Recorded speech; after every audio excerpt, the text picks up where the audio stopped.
इसको police station उड़ी को एक रिलायबल सोर्सेज के ज़रिए इत्तला मौसूल हुई थी कि दो शख्स जिनका नाम है महमूद अहमद नजार वल्द मोहम्मद हसन नजार चुरुंडा का रहने वाला और सजाद अहमद मलिक वल्द मोहम्मद अमीन मलिक जो कि धनी सैदा का रहने वाला है, इन दो शख्सों की जो है इन्वॉल्वमेंट आ रही है नारकोटिक्स स्मगलिंग में और इन्होंने कुछ नारकोटिक्स का कंसाइनमेंट छुपा के रखा हुआ है।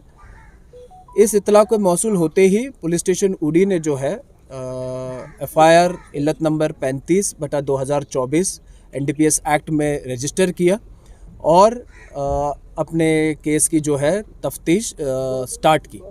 दौरान तफ्तीश ये दो शख्स महमूद अहमद नजार और सजाद अहमद मलिक को जो है क्वेश्चनिंग के लिए डिटेन किया गया।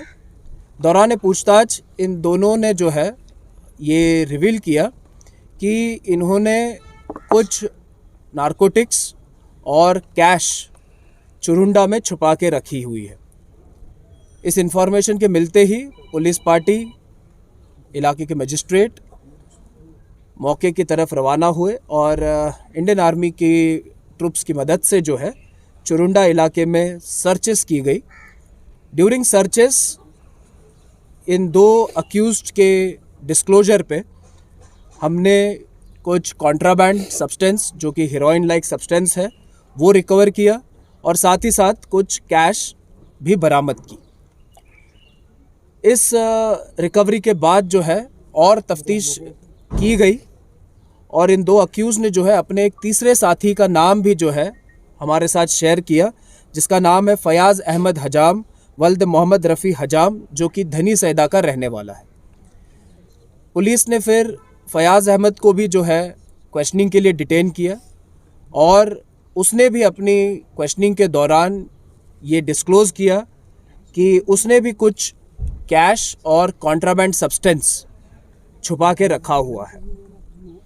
फिर से एक बार पुलिस पार्टी और मजिस्ट्रेट ने जो है जॉइंटली सर्चेस की और फयाज़ अहमद के डिस्क्लोजर पे भी कुछ कॉन्ट्राबैंड और उसके घर से कुछ कैश जो है हमने बरामद किया।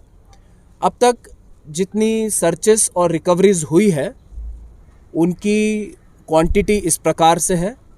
जो हेरोइन लाइक कॉन्ट्राबैंड सब्सटेंस अब तक रिकवर हुआ है वो टोटल है 7 किलो 800 ग्राम, जिसकी मालियत तकरीबन 50 करोड़ रुपए के आसपास है इंटरनेशनल ड्रग मार्केट में।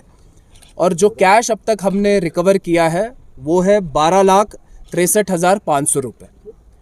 अब तक हासिल की गई जो जानकारी है इस तफ्तीश में उसके अनुसार ये सारा जो नारकोटिक्स है ये पाकिस्तान स्पॉन्सर्ड जो नार्को हैंडलर्स है उनकी जानब से वादिया कश्मीर में ड्रग्स की वबा को फैलाने की नीयत से और समाज को गुमराह करने की नीयत से भेजा गया था। अलर्ट ट्रूप्स और पुलिस के एक्टिव इन्वेस्टिगेशन की वजह से ये बहुत बड़ा कंसाइनमेंट जो है हमने पकड़ लिया है और साथ ही साथ जो लोग इस गोरख धंधे में मुलव्वस है उनको भी गिरफ्तार कर लिया गया है। इस केस की तफ्तीश अभी जारी है और इसमें और रिकवरीज और अरेस्ट होने की गुंजाइश है। इलेक्शंस के दौरान पुलिस एक्शन जो है उसमें इजाफा हो जाता है। हम भी जो है जब से model code of conduct implement हुआ है तब से आए दिन जो है ड्रग रिलेटेड केसेस रजिस्टर कर रहे हैं, ड्रग सीजर भी जो है हम कर रहे हैं। उसी कड़ी में जो है ये भी एक हमारी कार्रवाई है ताकि इलेक्शंस जो है वो हमारे पीसफुल कंडक्ट हो और उसमें किसी तरीके का कोई डिस्टर्बेंस कोई ना ला पा सके। So my point was it just to give it to the voters, just to lure them through some particular. The investigations are still on. It's been just 24 hours till we have registered the case, so we'll be investigating it further on this line also. Sir कोई clue मिल पाया है इसके पीछे कौन handler हो सकता है अगर हम बात करें? बिल्कुल, इन जो अक्यूज्ड हमने अरेस्ट किए हैं उन्होंने कुछ लीड्स हमें दी है and very soon will be pin Poynting the handlers also. Thank you, sir.